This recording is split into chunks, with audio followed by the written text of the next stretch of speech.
17 members of the United States Congress decided they were going to make a statement in front of the Supreme Court of the United States blocking access on the sidewalks.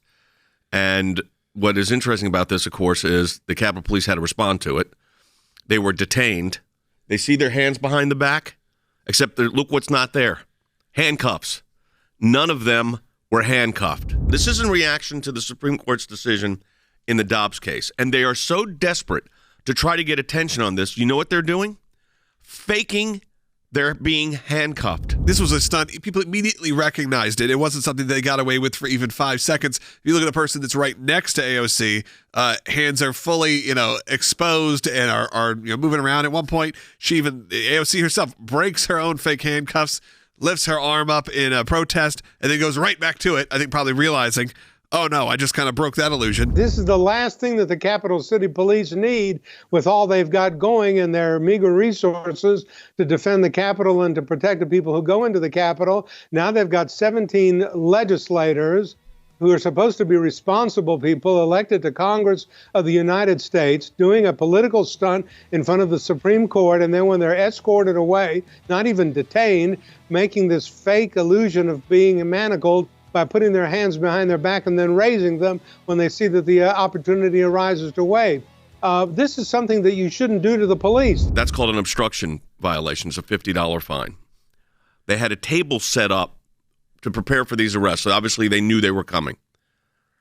Many members, including AOC and Ilhan Omar, they just happened to have a table set up, Andy, for them to process the detainments and the arrests. Oh, except there's something missing. It's called handcuffs.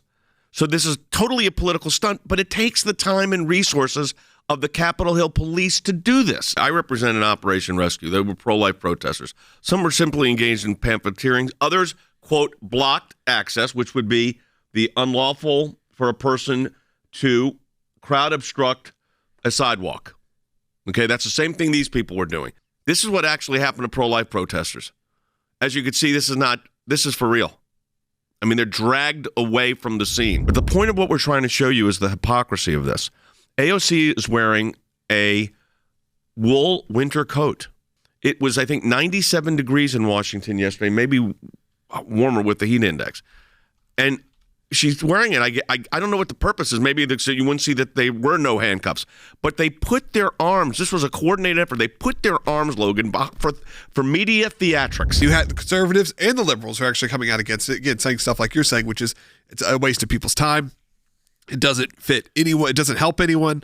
And everything becomes a conspiracy theory out of it, because you go and you look at it and go, well, why would you do this? Again, as you said, wasting time and spending all of this effort to really mislead people and to make them think that's what it is.